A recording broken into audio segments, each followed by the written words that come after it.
What if the man everyone mocked turned out to be the one who saved the company and changed the future of an entire industry? Laughter echoed off the polished glass walls of the VIP terminal at Westlake International Airport. Not the kind of laughter that warms a room, but the sharp, cold kind. The kind meant to wound. Outside on the private runway, an old pickup truck rumbled to a stop beside a gleaming Gulfstream G650. The sun caught the chrome badge of the truck just as the driver stepped out. His boots were scuffed, his jeans faded, and his hands, scarred and dark from years of labor, gripped a battered red toolbox. David Carter didn't flinch at the stares. He'd seen them all before. Through the thick windows of the terminal, a line of executives in tailored suits stood with coffee cups in hand, eyebrows raised in silent judgment. "Is this who we called?" one of them muttered. "Seriously? He looks like he fixes tractors, not $65 million jets." At the center of the group stood Charles Whitman, Director of Engineering for Morgan Aerospace. His voice was laced with contempt. "This is supposed to be our top technician. Did someone call the wrong number?" The others chuckled behind him. But David didn't respond. He'd long since learned that silence had more power than argument. The runway supervisor, clearly uncomfortable, approached, clipboard in hand, keeping a professional distance. "Mr. Carter," he said stiffly, "Mrs. Morgan's aircraft needs to depart within 2 hours. None of our on-site teams could identify the issue.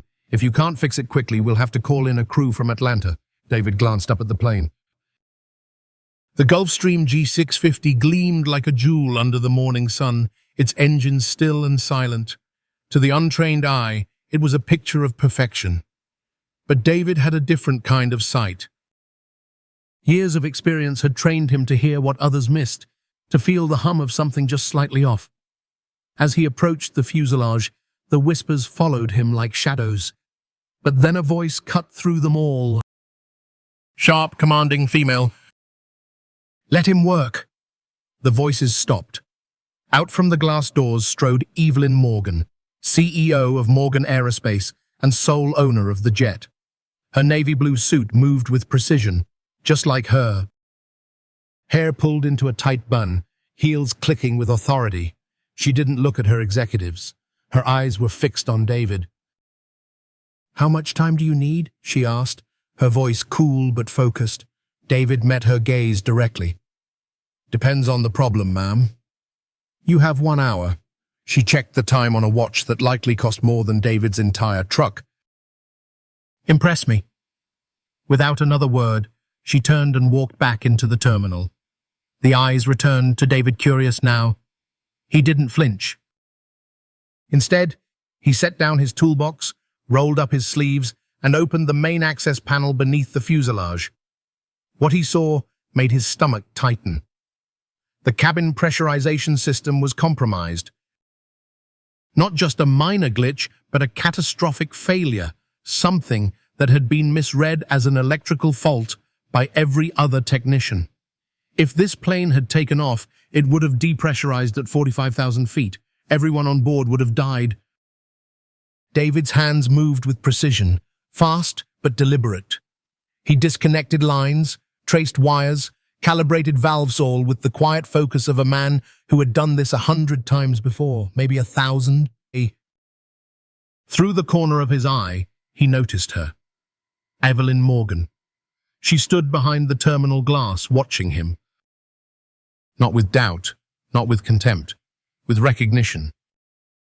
30 minutes later, David closed the panel. He wiped his hands on an old cloth and began packing up his tools. No applause came. No thank yous. He never expected them. For people like him, doing the job right was simply the expectation, not something worth mentioning. But just as he was sliding the toolbox into his truck bed, Evelyn Morgan appeared again, this time walking alone toward him across the tarmac. The executives stayed inside, confused. She stopped in front of him. How long would it have taken them to find the real problem? David didn't hesitate. They wouldn't have. She studied him for a long moment, her gaze unreadable. "Come with me." And with those 3 words, everything began to change. The hallway inside the private terminal was all polished marble and polished silence. David Carter followed Evelyn Morgan down the corridor, the sound of their footsteps echoing beneath the recessed lights. Neither of them spoke. And yet, the silence said more than words ever could. She didn't lead him to the waiting lounge or the operations room. She walked straight toward a frosted glass door at the far end of the hallway, her private office. Few people were ever invited in. Evelyn opened the door without turning back. "Come in," she said. David stepped inside and paused. The room was a blend of sleek minimalism and quiet power. Chrome lines, dark wood, and one massive window overlooking the tarmac where the jet still sat quiet now, safe. Evelyn motioned to the chair across from her desk. David sat. His hands were folded calmly, but there was tension in his shoulders. He'd been in rooms like this before, always as a technician, never as an equal. She sat, typed something into her tablet, then paused. Her eyes met his. "Did you tell me your full name?" she asked. "David Carter," he answered plainly. A few silent taps later, her fingers stopped mid-screen. Her brows lifted slightly, not in surprise, but in recognition. "David Carter," she said slowly. "MJ," she looked up. "The initials on the original pressurization system specs, G7 series." David didn't respond, but his hands tightened slightly on the chair's armrest. Evelyn leaned back, scanning the screen again. 3 patents, 4 innovation awards. Master's degree in aerospace engineering. Your resume reads like someone who should be running a department, not turning bolts on a runway. David's voice was calm. "They don't hire black engineers from the South Side to lead development teams, Ms. Morgan. Mechanics pay bills. Titles don't." She didn't flinch. Instead, she reached into a drawer and slid a folder across the desk toward him. "These are the original documents for the G7 project," she said. "All signed by Charles Whitman, our current Director of Engineering." David didn't touch the folder. He didn't need to. "I assume you've done the math," he said. She nodded. "The G7 system has saved this company over $400 million in the last 5 years, increased fuel efficiency, reduced maintenance costs." "Made headlines," he added without emotion, "and Charles Whitman has received 3 promotions and a $2.5 million bonus for his work." Evelyn raised an eyebrow. "You keep up?" "I designed it," David replied. "I should." She stared at him, then leaned forward, lowering her voice slightly. "I've always known there were holes in the record, inconsistencies, but what I didn't know until 5 minutes ago was that the man who designed our most successful innovation has been working as a field mechanic for 5 years. David's eyes didn't leave hers. "I wasn't supposed to be seen." The office went quiet again, then came a knock sharper than necessary. Evelyn didn't answer. The door opened anyway. Charles Whitman stepped in, his expression a careful mixture of concern and authority. "Evelyn, the board is waiting on the conference line." "We still need to—" He stopped when he saw David. His face shifted, but only for a second. "What's he still doing here?" Charles asked, tone clipped. "The job's done, right?" Evelyn didn't look away from David. "Actually, we were discussing intellectual property, specifically the G7 system." Charles blinked. "You don't understand. What would a mechanic possibly contribute to—" "Interesting," Evelyn interrupted. She turned her tablet toward him, revealing a schematic with initials stamped in the corner. MJ. "You were saying?" Charles hesitated. "Those initials. He was just a junior tech, an assistant." "Nothing more. I led that project." David remained silent, his expression unreadable. Evelyn tapped her screen again. "Really? Because I have internal emails here, Charles." "Including one recommending Mr. Carter's dismissal for technical incompetence, dated exactly 3 days after he submitted the final design files." Charles's face paled. "This is absurd," he said quickly. "He worked under me. Any contributions he made were minor." Just then, another knock. This time, a woman entered, her stride confident, her expression unreadable. She carried a heavy briefcase and wore a company badge that read, "Dr. Linda Hayes, General Counsel." "Apologies," she said. "I had to double-check something in the IP database."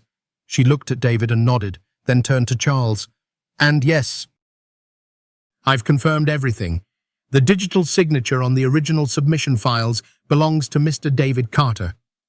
Silence. Tense. Solid. Evelyn stood. "Charles," she said evenly, "you are hereby relieved of your duties pending an internal investigation. Hand your badge to security." Charles's voice cracked. "You can't be serious." "I'm not in the mood for theatre," Evelyn replied coldly. "Now." As the door slammed behind him, Evelyn turned to David. Dr. Hayes pulled a folder from her briefcase and slid it across the table. "Mr. Carter," she said, "we'd like to offer you more than an apology." The door clicked shut behind Charles Whitman, but the tension he left behind still hung in the air like smoke from a fire that hadn't finished burning. David Carter sat quietly, the file from Dr. Linda Hayes still untouched in front of him. His posture was calm, but his eyes were alert, watchful. He had been here before, discredited, dismissed, humiliated, but never with this kind of control in his hands. Evelyn Morgan paced slowly behind her desk, the heels of her shoes muffled by the plush rug. "Doctor." Hayes opened the file. "Mr. Carter," she said, her voice professional but firm, "we have 3 immediate matters to address. First, your authorship of the G7 system. Second, the financial compensation for that innovation. And third, your place in the future of this company." David tilted his head slightly. "That's a big table for someone who's been invisible for 5 years. Linda smiled faintly. "Let's just say the truth has a way of making space." Before David could respond, another sharp knock hit the door. Without waiting, Charles Whitman stepped back into the office. This time his face was different. The tight smile was gone. The calm mask had cracked. He looked like a man who knew his grip on everything was slipping fast. "Evelyn, the board is waiting," he said tightly. "We can't afford to derail a quarterly strategy call over some conspiracy." Evelyn didn't look up. She remained focused on the document in front of her. Charles pressed forward, gesturing toward David. "What exactly are we doing here?" "Entertaining the fantasies of a mechanic? His service is complete." Linda stood slowly, facing Charles. "Actually, Mr. Whitman, we're reviewing the intellectual property history of the G7 project, which you've claimed as your own." Charles scoffed. "And now what?" "We're supposed to believe that a junior technician designed the most profitable system in our company's history." "Not believe," David said, his voice steady. "Prove." He reached into the worn messenger bag beside his chair and pulled out a small digital recorder. It was old, probably 10 years out of date, but its blinking red light said it still worked. "Play it," he said. Linda looked to Evelyn, who gave a small nod. David pressed a button, and the room filled with the recordings, lightly grainy but unmistakable. Charles's voice rang out, arrogant and unfiltered. "We need to eliminate any mention of MJ. No one's going to believe a black engineer from the South Side built that system. Clean the metadata, delete the backups, make it disappear." The room went still. Not a breath, not a cough, nothing. The next voice in the recording was quieter, someone else in the room, maybe from IT. "But he submitted it through the secure system. It's logged." Charles again, sharper this time. "Then we bury it." "You let this go public and I swear you'll be out of this company before your next paycheck clears." David stopped the recording. Charles's face had drained of color. "That's been edited." "You can't trust." Linda raised her hand. "The voice print has already been authenticated. We also have server logs, submission timestamps, and internal email zones you tried to erase. Evelyn finally looked up. You didn't just steal his work, Charles. You built your career on a lie. And worse, you tried to erase a man's name because of the color of his skin. Charles turned to her, pleading now. Evelyn, you don't know what this will do to the company. The board will hear all of it, she interrupted. Effective immediately. You're suspended pending a full investigation. If you refuse to cooperate, legal action will follow. Charles stood frozen, his mouth half open, as if he wanted to argue, but found no words left that anyone would believe. This time, when he left, he didn't slam the door. The silence that followed was thicker than before, but this time, it wasn't from tension. It was the kind of silence that follows truth-heavy, necessary, and long overdue. Evelyn turned to David. Why now? She asked quietly. Why hold on to this for 5 years? David looked down at the recorder, then back up. Because when the system is built to shut you out, sometimes the smartest thing to do is wait until they leave the door open just wide enough. Linda smiled. And now? David's eyes didn't waver. Now, he said, we burn the whole house down and rebuild it right. For a long time after Charles Whitman left the room, no one spoke. The recorder still sat on the table like a smoking gun. Its red light had stopped blinking, but its impact lingered in every corner of the office. David Carter didn't touch it. He just looked at it for a few seconds longer, then slid it back into his bag with a quiet calm that masked the storm beneath. Across from him, Evelyn Morgan leaned back in her chair, studying the man who had just dismantled a lie 5 years in the making. Dr. Linda Hayes, still standing near the window, broke the silence first. We'll initiate the legal process today, she said firmly. The company will begin by issuing a formal retraction of authorship and reassigning credit to Mr. Carter. We'll also open a review of past decisions made under Charles Whitman's leadership. Evelyn nodded, but her eyes were still on David. What you did, she said slowly, wasn't just courageous. It was precise, strategic, quiet, in the way that only someone deeply underestimated could manage. David didn't answer. He wasn't here for praise. Evelyn turned to Linda. Let's draft a proposal. Retroactive authorship recognition, full royalties from the G7's performance since its launch, and interest. Back pay from the date he was terminated. Linda nodded. I'll handle it personally. Then Evelyn turned back to David. Her tone softened. But I want to offer something more, she said. Not just to fix the past, but to build the future. David raised an eyebrow. What does that mean? She didn't hesitate. I want you to come back to Evans Aerospace. Not as a technician, not as a silent partner, but as Director of Technological Innovation, the role you should have had 5 years ago. The role you earned. The words hung in the air, heavier than even the recorder's playback. David leaned back slightly, crossing his arms, not defensive, just considering. You think the board will go for that? He asked. Evelyn smiled. They won't have a choice. Not after what they just heard. And frankly, they need someone with a vision, not someone playing politics in back rooms. David was quiet for a moment longer. He looked around the room, not at the luxury, but at what it represented. This place had once exiled him. Now it was opening the door. What would the role entail? He finally asked. You'd lead a new department completely autonomous from the previous structure. Your own team, your own systems. You choose who works with you. Your first task, design the next generation of aircraft sustainability systems. Fuel efficiency, emissions reduction, safety protocols. I want innovation from people who know what it means to be overlooked and still create excellence. David's jaw tightened just slightly. People like me. Evelyn nodded. Yes. People like you. And more importantly, people like the you of 5 years ago who never got the chance. Linda chimed in. We'll formalize everything today. Title. Compensation. Royalties. public recognition. David looked at her, then at Evelyn. "This isn't a gift," he said flatly. "It's not a favor." Evelyn met his eyes with a firmness that surprised even him. "No, it's not. It's justice." David exhaled slowly, the tension in his chest releasing, not all of it, but enough to feel something he hadn't in years. Respect. Real, earned, unapologetic respect. "I'll need time," he said, "to consider. This isn't just about me anymore."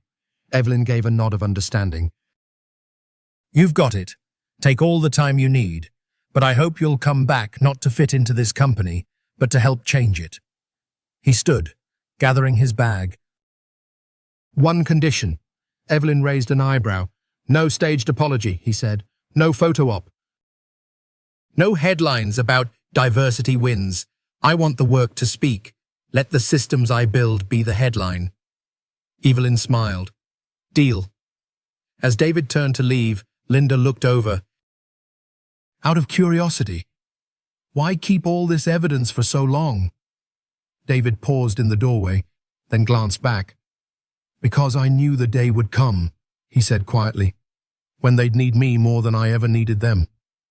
And with that, he stepped into the hallway not as a technician, not as a ghost from the past, but as a man finally reclaiming his name.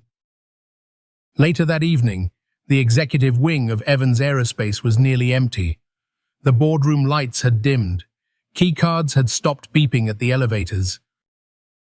The clatter of high heels and polished shoes had long faded into the city's nighttime hum. But in Evelyn Morgan's office, one light still glowed. David Carter sat across from her, a cup of untouched coffee in front of him. The window behind Evelyn framed the city skyline, but her focus was on the man across the desk, the man who had silently carried the weight of injustice for 5 long years. "I still don't understand," she said, her voice low. "How did you keep it, all those files, those recordings? You knew you were being pushed out. You had nothing to fall back on. Why didn't you come forward sooner?" David leaned back in his chair. He wasn't tired, but he was measured. He spoke with the calm of someone who had carried a plan in silence while the world called him invisible. "I learned something early on," he began, eyes fixed on a spot just beyond the window. "Where I grew up, nobody believed your word, not unless you had proof. Clean hands and talent didn't mean anything if you couldn't protect yourself." Evelyn listened, leaning forward just slightly.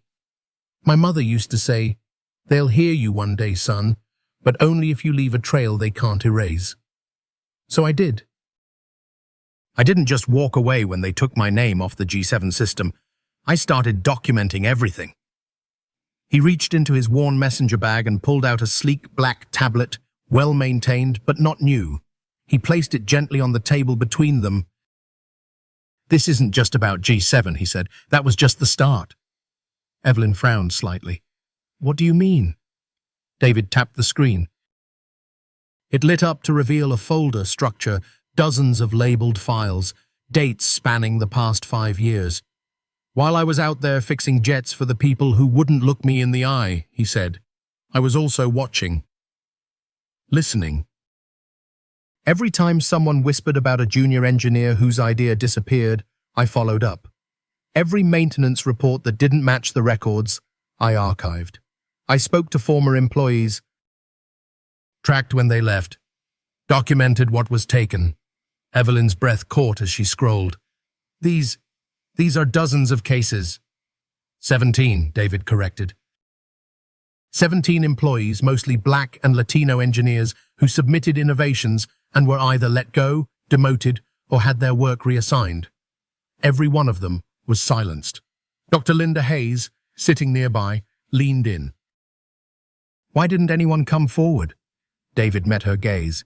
"Because the system is built to make you feel like it won't matter. You speak up, you get blacklisted. You don't get another chance. And we couldn't afford to lose the little we had." Evelyn looked at him with growing understanding and a quiet horror. "And you kept it all this time?" David nodded. "This was never about revenge. It was about proof. One day I knew the right person would ask the right question, And when that happened, I wanted to be ready." He paused, then added, "Turns out that person was you." Evelyn sat back slowly, still scrolling through file after file. There were email chains, time-stamped reports, internal notes, names she recognized, managers, department heads, even board members. "Some of these people still work here," she said quietly. David gave a small nod. "I know." Linda folded her hands on the table. "This is enough to launch a full-scale investigation. Possibly even a class action lawsuit." David looked at both women. "I'm not here to break the company, but I won't protect it either, not if it means continuing to hide this." "You want to fix the system? Then it starts here." Evelyn met his eyes. "Then that's exactly what we'll do." She stood, walked to a side cabinet, and pulled out a locked file box. She placed it beside his tablet. "If we're going to expose this," she said, "we do it right, not just to clean up a mess, but to make sure it can never happen again." David stood as well. "I didn't survive all this to see another kid like me get erased." Evelyn extended her hand. "We do it together." He shook it. For the first time in 5 years, David Carter wasn't working alone. He was leading the charge. The next morning, Evelyn Morgan sat in the boardroom alone, the city skyline rising behind her like a silent jury. She had barely slept. The files David Carter had revealed the night before still echoed in her mind. Names, dates, innovations, and a pattern of quiet theft stretching back over a decade. The scope of it wasn't just disturbing, it was systemic. When the board began trickling in, coffee in hand and conversation light, they didn't know yet. Not the full picture, but that was about to change. Evelyn stood as the last member arrived and closed the thick glass doors herself. No assistance, no distractions. "I'm going to ask for your full attention," she said firmly. That caught them off guard. Evelyn was known for being composed, but rarely urgent. "What's this about?" one of them asked, glancing around. Evelyn picked up a tablet from the table and tapped the screen.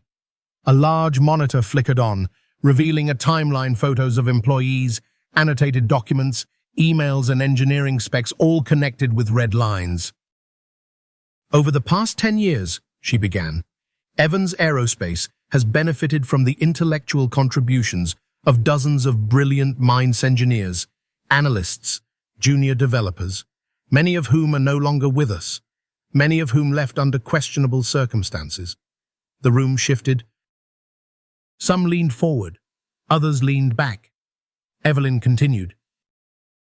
"Thanks to Mr. David Carter, we now have documented evidence of at least 17 cases where ideas, designs, and even fully functional systems were attributed to senior staff, while the actual contributors were dismissed, discredited, or pushed out."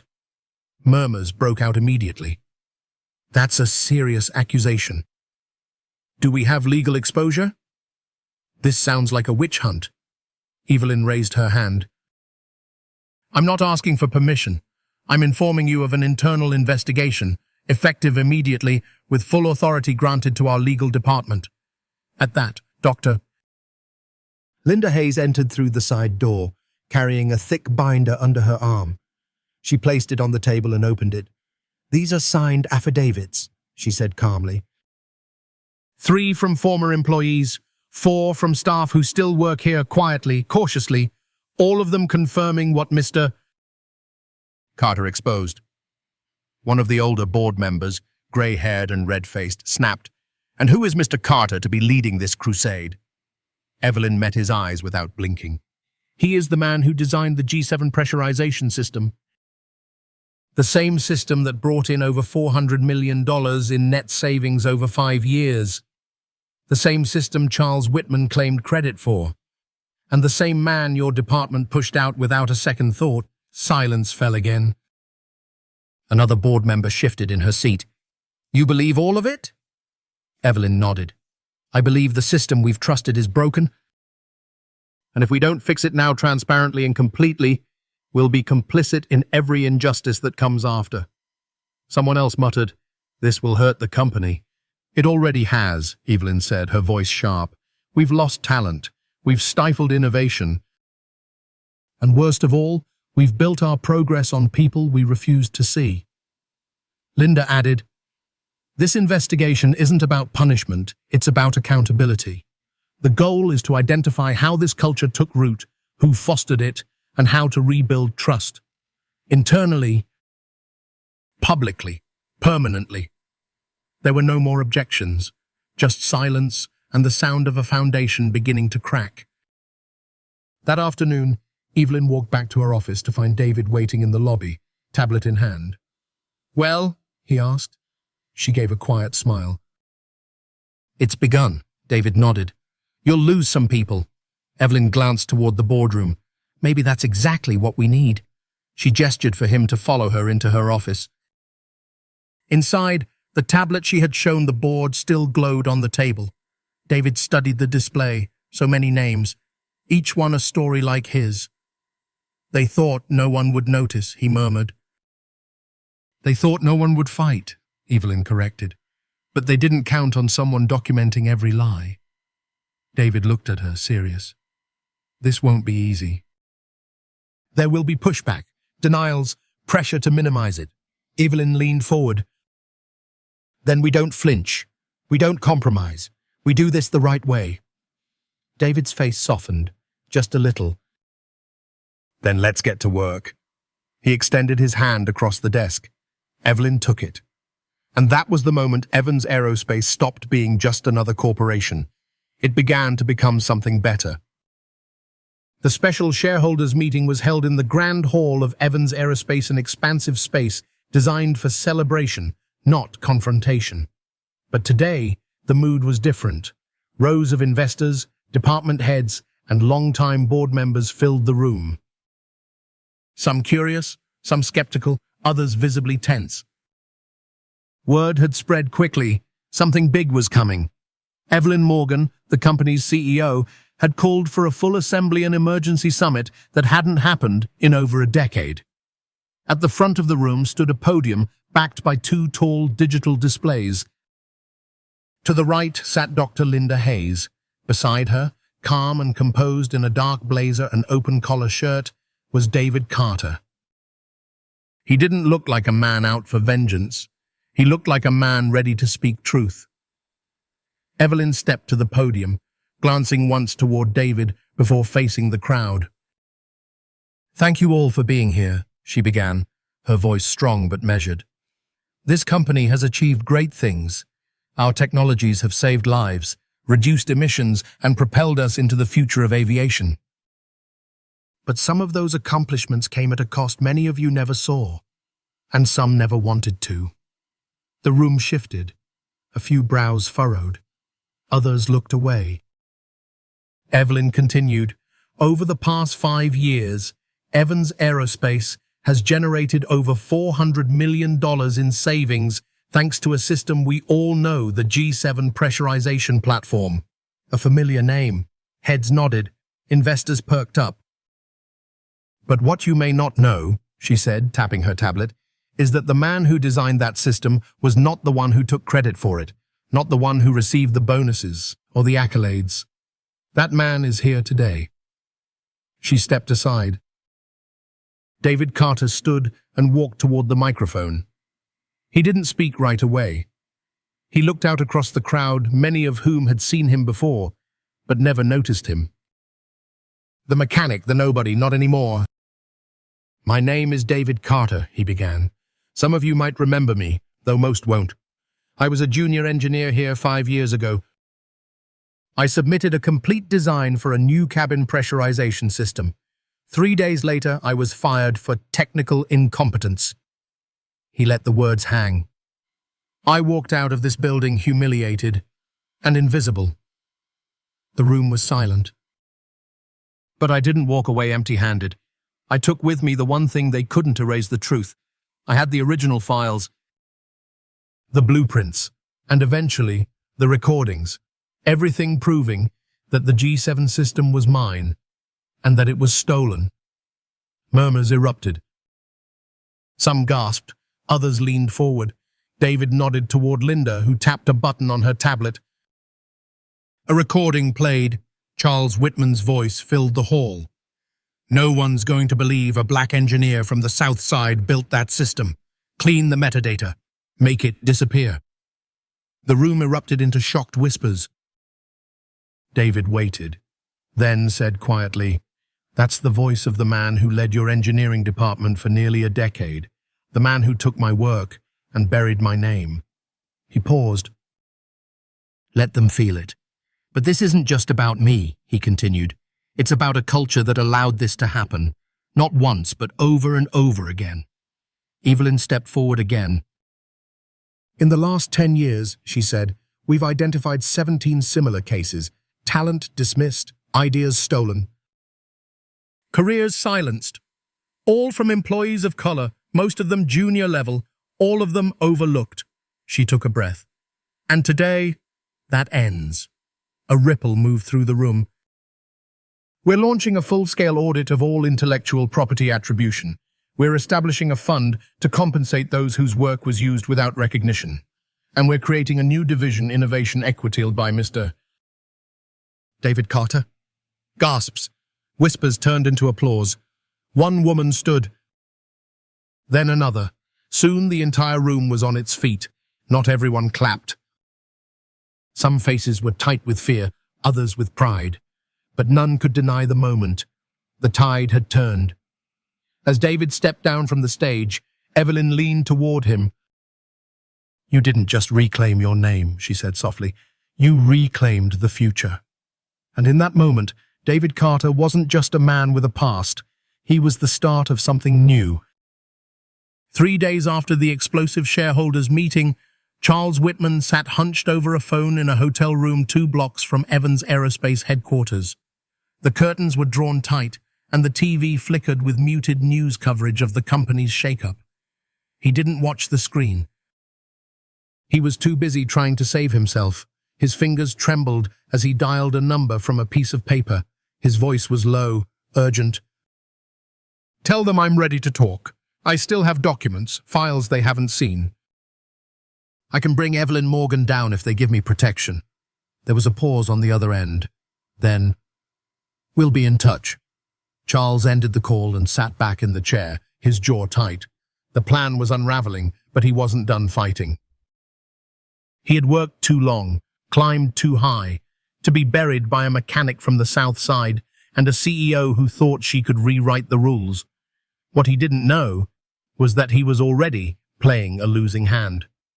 Back at Evans Aerospace, David Carter sat in the new Innovation Equity office, a space still sparse but bright, with glass walls and open tables. Beside him, Dr. Linda Hayes reviewed a digital case file. "He's not going quietly," she said. "We've traced multiple calls. He's reaching out to old allies on the board, trying to rally support." David didn't flinch. "Let him try." Linda raised an eyebrow. "You're not worried?" "No," he said simply, "because we planned for this." Just then, Evelyn Morgan stepped in, holding a slim manila folder. "Speaking of planning," she said, laying it on the desk. "Remember that day you walked back into this building with your recordings?" David nodded. "Well," Evelyn continued, "it turns out you weren't the only one documenting things." She opened the folder. Inside were internal memosyms signed by Charles, showing patterns of retaliation against whistleblowers. There were also security logs, HR complaints that had been lost, and one especially damning email in which Charles wrote, "Our image is worth more than whatever grievance they're nursing." Linda let out a slow breath. "This is enough to destroy him publicly." Evelyn looked serious. "We're not here to destroy.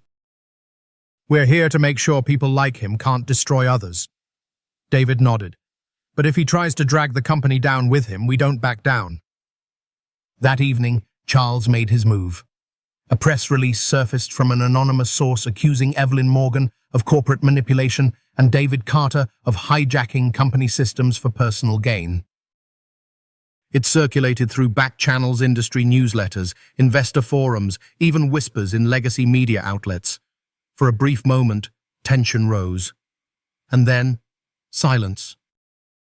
Until 9 a.m. the next morning, Evelyn stood before a row of cameras at a press conference held in the company's main auditorium. Flanked by Linda and David, she faced the press with poise. "I won't dignify false allegations," she began, "but I will share this. Over the past decade, Evans Aerospace has unknowingly operated under a leadership culture that silenced voices, erased talent, and violated our core values." She gestured to David. "Mr. Carter's work and his courage brought those truths to light. We are not punishing the exposure, we are rewarding it." Then Linda took the mic. "And for full transparency," she added, "we have filed a federal report detailing the findings of our internal investigation.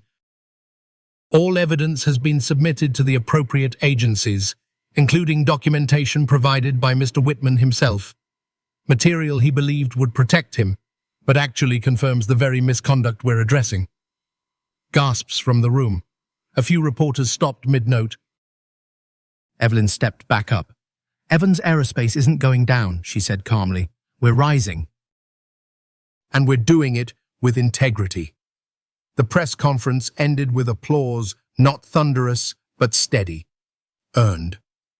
Across town, in his hotel room, Charles watched the live stream in stunned silence. He had nothing left to play. Everything he had hoarded, threatened, and clung to was already in their hands. And in that moment, he realized the truth. He had underestimated them both, not just David, the quiet genius, but Evelyn, the leader who'd learned to fight with facts instead of fear. He picked up the phone once more. This time it wasn't to fight. It was to ask for a lawyer. 6 months had passed since the press conference that changed everything. In the heart of the same city where David Carter was once escorted out of a corporate building without so much as a handshake, something new was being built, something that didn't shimmer like a jet or rise like a skyscraper, but pulsed with purpose all the same. It stood quietly on the edge of a forgotten neighborhood, in a repurposed factory once filled with dust and silence. Now it echoed with voices, curious, determined, hopeful. A banner hung above the glass doors. The Carter Center for Innovation and Equity. Inside, a group of teenagers huddled over a table, assembling a drone prototype from salvaged parts. In another room, a young woman in oversized glasses tested a new battery design while her instructor, a retired aerospace engineer, watched with pride. And in the main hallway, David walked slowly, hands in his pockets, eyes tracing every detail with quiet satisfaction. This wasn't just a training center. It was a promise kept. After the investigation at Evans Aerospace concluded and Charles Whitman officially resigned in disgrace, David declined the media spotlight. He turned down awards, interviews, and talk show appearances. Instead, he met with Evelyn Morgan behind closed doors and pitched a different kind of legacy. "I don't want a statue," he told her. "I want a pipeline. A real one for kids like me, from neighborhoods like mine." Evelyn didn't blink. "Then let's build it." And so they did. With seed funding from Evans Aerospace, matching grants from civic partners, and a surprise donation from Evelyn's personal fund, the Carter Center was born. Its mission was clear: provide access, mentorship, and hands-on training in engineering and technology to young people from marginalized communities. No tuition, no barriers, no assumptions, just opportunity. Now, every week, David returned to the place where it all began, not to fix jets, but to repair something bigger: belief. Belief that talent doesn't come with a pedigree, that genius can be found behind a counter or in a garage or on the back row of a classroom where no one's watching. As he passed a classroom, he heard laughter, genuine, unguarded. He paused in the doorway. A boy, no older than 16, was showing off a solar-powered motor he'd built from spare printer parts. "It's janky," he said with a grin, "but it works." David smiled. "That's how every great design starts," he said, stepping in, "with something janky that works." The boy blinked. "You're him, right?" "The jet guy?" David chuckled. That's one name they gave me, but around here, I'm just David. The students leaned in. They knew his story. Some had memorized it. Others had lived parts of it. One girl raised her hand shyly. Did you ever want to quit? David looked around the room at the cracked linoleum floors, the second-hand equipment, the sketches taped to the walls. Then he said, every day. But every day I didn't is the reason we're standing here now. Silence settled in. Not heavy, sacred. These weren't just students. They were the answer to everything he'd been denied. A living refutation of every time someone told him he didn't belong.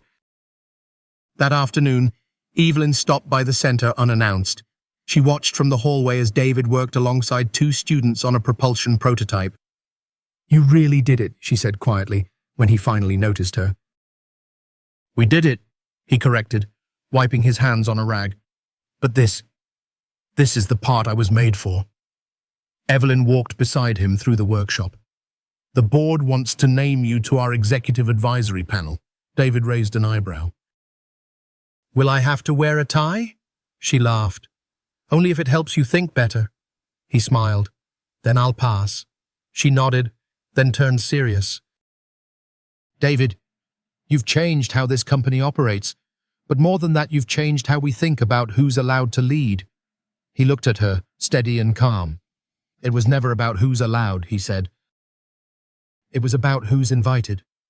He glanced back at the students tinkering, building, failing, trying again, and I'm done waiting for invitations. The sun was just beginning to set as Evelyn Morgan's car pulled into the gravel lot outside the Carter Center. She didn't bring an assistant or a security team or a folder full of notes. She came alone, and that said more than anything she could have prepared. Inside, the halls of the center hummed with quiet energy. Evening classes were wrapping up. Students in hoodies and backpacks spilled out of rooms with prototype parts tucked under their arms, exchanging ideas like currency. On the wall near the entrance hung a framed quote, "Legacy isn't what you leave behind. It's what you build that lasts." DC. Evelyn smiled when she saw it. She found David Carter in the machine room, working alongside a group of young students calibrating a motorized glider. He was laughing, sleeves rolled, hands dusty with graphite and oil. It was a long way from corporate boardrooms and press briefings, but this, she knew, was where he thrived. He noticed her just as he was helping a student adjust a stabilizer. "Give me 5, he said with a nod. "This kid's about to break a flight record." She waited patiently until he walked over, wiping his hands with a cloth, still smiling. "You made the trip," he said. "I wanted to see the place again," Evelyn replied, "and talk to you, privately." They walked outside into the quiet of the center's garden, just a narrow patch of green beside the building, lined with benches and soft solar lights. Evelyn sat, then turned toward him with that look he'd learned to recognize, the one that meant she was about to make a serious offer. "I've been watching your company," she said, "the Carter Initiative. It's grown faster than anything I've seen in years." David didn't respond right away. He'd always been careful with praise, especially when it came from the world that once shut him out. "We've done okay," he finally said. "Small teams, smart kids, a lot of staying up late and thinking bigger than our budget." Evelyn nodded. "But the results speak for themselves. 3 working prototypes, 1 patent already filed. Another in review. You've built something that's not just impressive, it's changing how we think about innovation." David leaned back on the bench, watching the sky darken. "Appreciate that." "But you didn't come here to compliment me," she smiled. "You're right. I came here to make you a proposal." He raised an eyebrow. "I want Evans Aerospace to officially partner with the Carter Initiative," she said. "Not as a donor, as a stakeholder." David blinked. "You mean like a contract?" "No," she said. "I mean a merger, a real strategic partnership. I want your people, your ideas, your energy in the room when we design what's next." David looked away for a moment, This wasn't the first time a big company had knocked on his door, but it was the first time it didn't feel like a buyout. "It's not just me running that company," he said. "It's a team, a community. Kids who trust us not to sell them out." Evelyn's voice softened. "That's why I'm coming to you first, because I don't want to absorb what you've built. I want to amplify it. We'd retain your structure, your leadership, But we'd invest deeply and bring your work into our next-gen development projects." He studied her for a long moment. Why now? Evelyn looked him straight in the eye. "Because your model works." Because the industry needs it. And because I made a promise to myself, to this company, and to the future we're trying to build that we'd stop pretending talent only looks one way. David nodded slowly. And what do you expect in return? She smiled. Great ideas, brave ones, and the kind of honesty you've never been afraid to give. David let out a slow breath. "I'll need to talk to my team." "Of course," she said, standing. "But when you're ready, we build it together." As she walked back toward her car, David turned to watch the students inside the center, still tinkering, still dreaming. For the first time in years, the system wasn't asking him to compromise. It was asking him to lead. 1 year had passed since the day David Carter sat in the garden beside Evelyn Morgan and accepted her proposal, not with fanfare, but with quiet resolve. And in that 1 year, everything changed. At Evans Aerospace, the top floor no longer looked like a closed circle of familiar faces. New voices had entered the room, voices that once had been confined to cubicles or locked out of the building altogether. Engineers with last names that had never been on company plaques now led research teams. Internship applications no longer asked for connections, just curiosity and courage. At the center of this transformation stood the Innovation Equity Division, led by David Carter and fully integrated with the Carter Initiative. What began as a program for overlooked youth had become a pipeline of inventions, students developing tech, that even the most seasoned executives stopped to study. Gone were the days of one-way mentorships. Now, the learning went both ways. Inside the company's labs, teams built prototypes that merged cutting-edge aviation with community-driven insight. One project, an ultra-lightweight emergency pressure valve, inspired by a former student's car troubles, was now entering field testing for commercial aircraft. Another, a sustainable onboard air filtration system, had already gained attention from international regulators. But it wasn't just technology that had shifted. The culture changed. Open-door policies weren't just for optics, they were honored. Credit was shared. Recognition was transparent. And for the first time in company history, employee retention among junior staff from underrepresented communities increased by 47%. When reporters asked Evelyn what made the biggest difference, she always gave the same answer. "We stopped pretending innovation only comes from polished resumes. We started listening to people who were never invited to speak." Back in the neighborhood where David had grown up, something else was happening. Something even more powerful than what was unfolding in boardrooms. The Carter Center had expanded. What had started in a renovated factory now stretched across 2 full city blocks.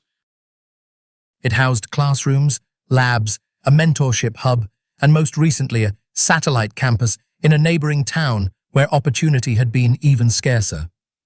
Inside those walls, students once labeled as at risk now pitched ideas to venture capitalists. Single mothers audited night classes in coding and aerodynamics. Former high school dropouts led teams in robotics competitions. And on weekends, retired engineers from Evans Aerospace volunteered, sharing not just their knowledge, but their respect. One afternoon, as David walked the halls of the original center, a familiar face stopped him. Mrs. Carter, his mother. Now, 72, she stood just inside the library, watching a group of teenagers eagerly debating how to solve a design flaw in a 3D printed wing structure. Tears filled her eyes. "I used to scrub floors in buildings that wouldn't even let you in the lobby," she whispered. David smiled, his voice soft. Now they ask me to lead meetings on the top floor. She looked up at him with pride too deep for words. You did good, son, she said. But what makes me proudest isn't what you built for yourself. It's what you're building for them. That night, at the annual Evans Aerospace Impact Gala, Evelyn stood on stage before a room filled with engineers, community leaders, educators, and partners. The theme that year wasn't profits or patents. It was equity. When David was introduced, the applause wasn't thunderous. It was steady. Sincere. The kind of applause that comes from people who understand what it means to rebuild, not with ego, but with purpose. He didn't wear a tie. He never did, but his words held weight. I didn't set out to make history, he told the crowd. I set out to be seen, and once I was, I knew I couldn't be the last. Real change doesn't happen when one person succeeds. It happens when a system decides that everyone deserves a fair shot. He paused, then added with a smile, and sometimes change starts with a man and a toolbox. Standing on a tarmac no one thought he belonged on. The crowd rose to their feet. But David Carter didn't soak in the moment. He just looked toward the back of the room, where a small group of students from the Carter Center were watching, wide-eyed and inspired. That was all the applause he ever needed. The auditorium inside Evans Aerospace headquarters hadn't seen this much life in years. Employees filed in wearing company pins and cautious smiles. Engineers who had once quietly drafted in cubicles now stood tall in the front rows. Interns mingled with senior staff. Community partners from the Carter Initiative sat beside longtime shareholders. At the center of it all was a large digital screen covered by sleek black curtains. A single phrase was projected above it: redefining altitude. Evelyn Morgan stood near the podium, watching it all unfold with a quiet pride. The transformation her company had gone through wasn't just operational, it was cultural. And today's event wasn't about stock charts or growth projections. It was about vindication, about vision, and about returning a stolen future to its rightful architect. She turned as David Carter entered from backstage. He wore his usual clean, casual style, no tie, no flash. Just the same calm presence that had taken down a corrupt legacy and built a new one from its ashes. You ready? Evelyn asked. David glanced at the crowd through the side curtain. He saw familiar faces, mentors, students, even his mother sitting in the back, next to a teacher who once told him to think smaller. Ready as I'll ever be, he said with a small smile. Evelyn took the stage first. Thank you all for coming, she began. Exactly 1 year ago, this company was forced to confront truths we had ignored for far too long. But we didn't run. We didn't hide. We faced them with accountability and action. The room listened, silent and respectful. And out of that reckoning, she continued, came something beautiful. She gestured toward the curtain. We are proud to introduce the Ares X, the next-generation propulsion and efficiency system developed by our Innovation Equity Division in partnership with the Carter Initiative. The curtains dropped. On the screen appeared a full 3D model of the Ares X system, rotating smoothly, surrounded by performance data. 40% reduction in fuel use, 25% increase in safety response, and near-zero emissions. The room erupted in applause. Then Evelyn stepped aside and said the words that made history. Please welcome the man behind it all, David Carter. David walked slowly to the podium. He didn't look out of place anymore. He looked like he belonged, because he did. I used to dream about standing on a stage like this, he began. But back then, it wasn't about applause or recognition. It was about being heard. Being seen. Knowing I had something to give. He paused. 5 years ago, I designed a system no one believed came from me. Not because it wasn't good, but because they couldn't imagine someone like me creating it. Soft murmurs filled the crowd. But today I stand here not because I proved them wrong, but because we proved what's possible when talent meets trust. When young minds are given a chance, When companies stop asking, "Where did you come from?" and start asking, "What can you create?" Applause rose again. David continued, "Ares X isn't just about better engines.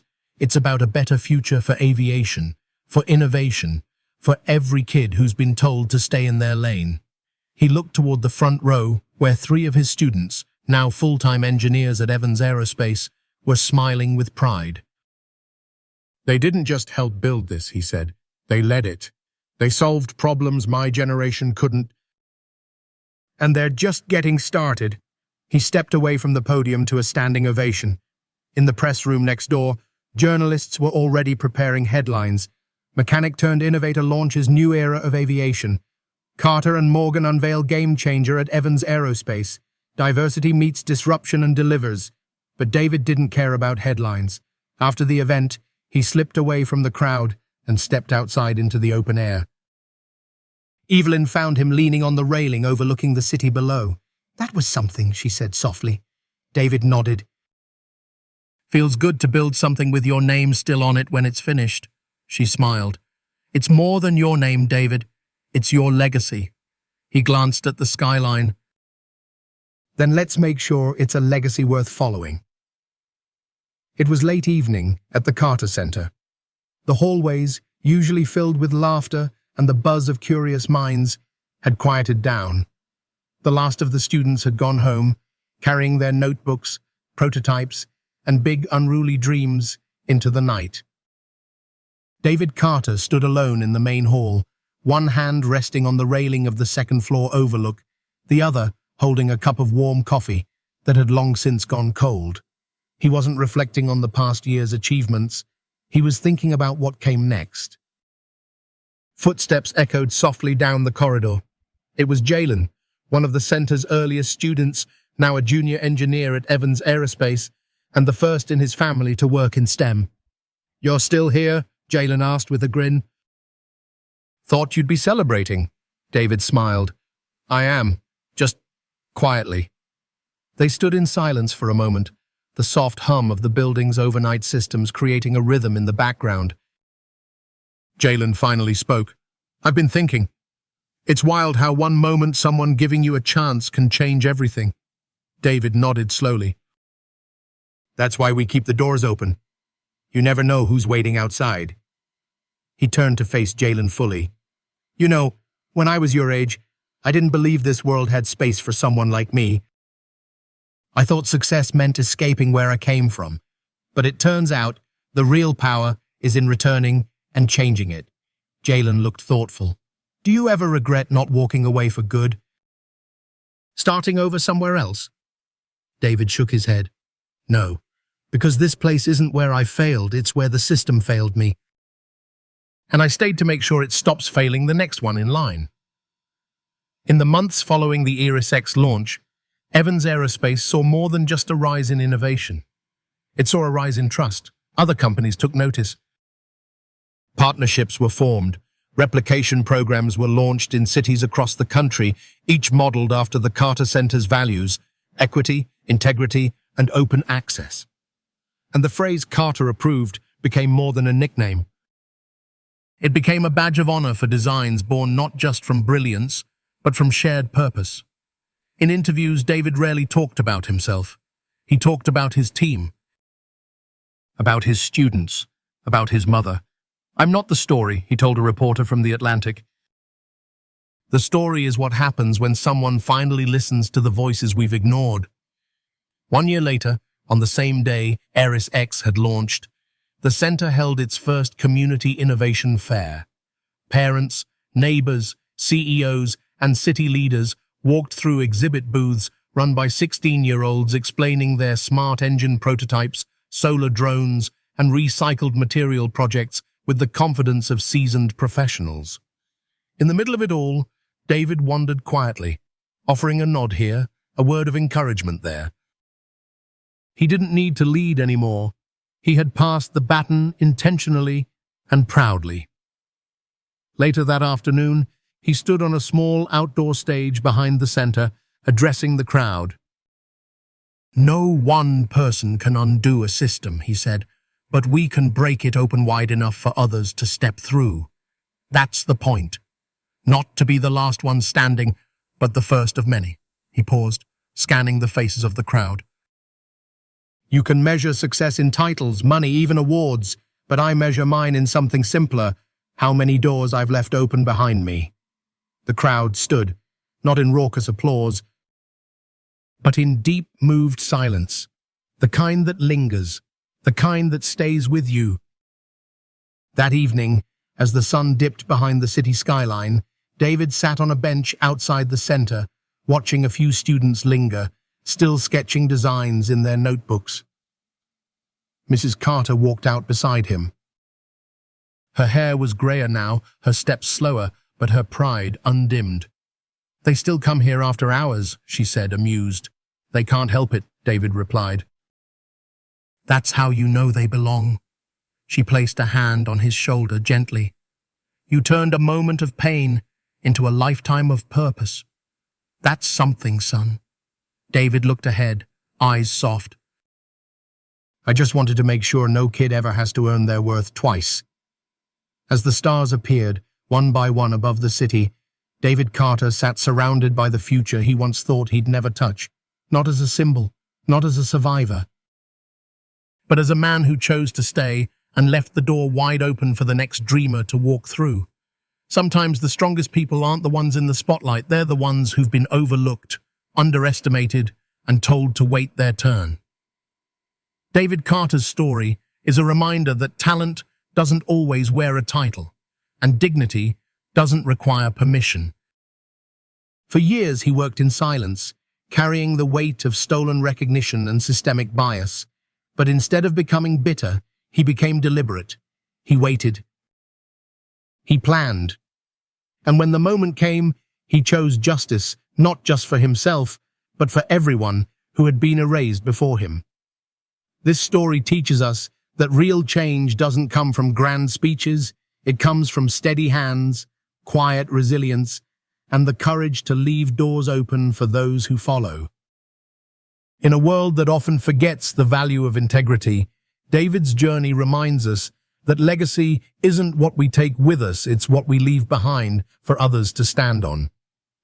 No matter our age, it's never too late to use our voice, our wisdom, and our influence to make space for someone else to rise,